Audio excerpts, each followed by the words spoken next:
Oh, there you are, YouTube. Do. Subscribe if you're interested, but also no pressure. Hey, I think we're going to do a random ranking today. We're going to go to my movie collection behind me and pick out 3 movies at random and then rank those movies based on whatever criteria we come up with. I'll rank them here in the video, but if you'd like to rank them in the comments below, please feel free to do so. Let's get to picking some movies behind me over here. All right. Let's do maybe... Let's see what this is. Maybe another one from this side. Like, I don't know, maybe this one.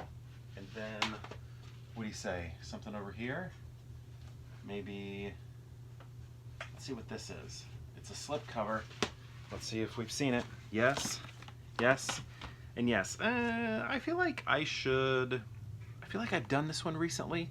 So we're gonna move Death Proof out and replace it with maybe this.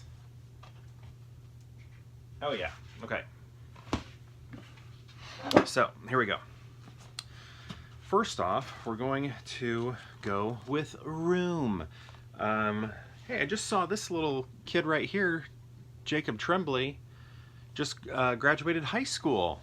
Way to go. And I guess he's like still acting and stuff. I've seen him in, I haven't seen him in anything, but he's like doing voices and stuff. Maybe I did see him do a voice in something recently. What was it? I don't know, but I saw that he still works, so he's still an actor. And then Brie Larson, of course, won an Oscar for this role in Room. Yeah, I thought this movie was really good. I don't know. I guess, what else should I say about it? Thought it was really good. You know, difficult to watch, obviously. And yeah. It has, like, you know, true crime vibes and stuff like that. But yeah. Let's read some of these. One of the best movies of the decade, says Richard Roper. Brie Larson will take your breath away. Life-affirming and awe-inspiring. Inspires and uplifts the soul. Based on the best-selling novel. A one-of-a-kind must-see experience. So, all sorts of stuff going on here. Next, we have Stone. With Robert De Niro, Edward Norton, and Mila? Does she go by Mia or Mila Jovovich? This movie, okay. Frankly, I feel like I just remember a lot of the Jovovich parts in it.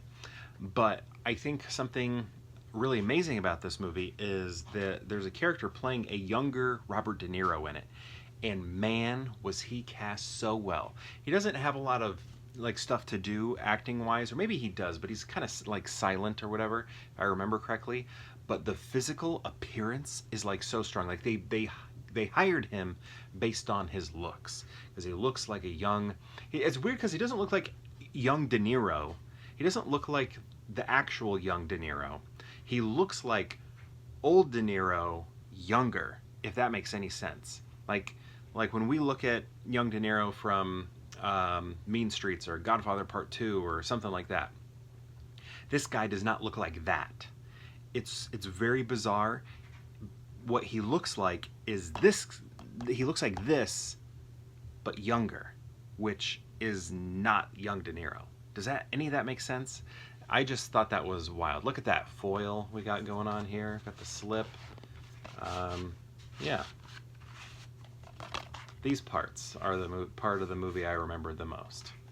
Okay, next we have Balls of Fury. And I think this movie is like, I don't know if it's underrated because I feel like people know about it, but it's, or I don't know, maybe it is underrated. Probably. It's just like a forgotten comedy. I remember watching it thinking it was really funny.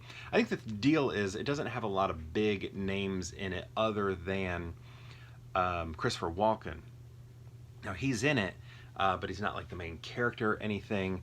And the person who is Dan Fogler, which is this guy right here. And I just think he's funny. He's underutilized in Hollywood. He's actually in the Fantastic Beasts franchise, and he's really good in that.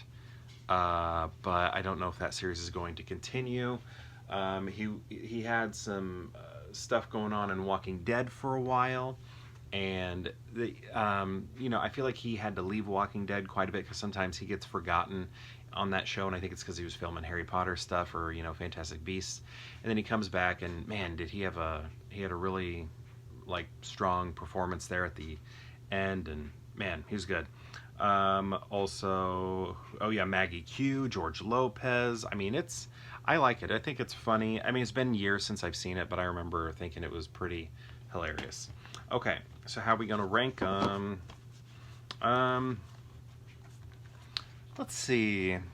I, like, I would say probably, like, if we're looking at, like, pedigree film, like, or not, pedigree's not the right word, like, highbrow, which is the best film that we're watching it, which is the best movie, film, it probably is Room, but I'm not out there trying to watch Room all the time,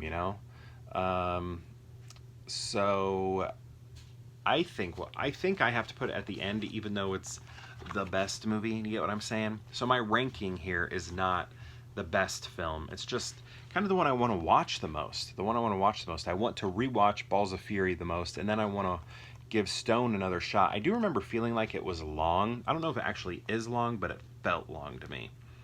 105 minutes, yeah. I don't know, that's not that bad. But I just remember feeling like, man, this takes a while. It has some measured pacing to it, as I say. But yeah, I'm gonna go with Balls of Fury #1, and then Stone, and then Room. So my question to you is, have you seen these films, these three right here? And if so, what do you think of them? And if you've seen all three, how would you rank them? I'd love to know. Let me know in the comments below, and perhaps we'll see you tomorrow for more Pure Hangout.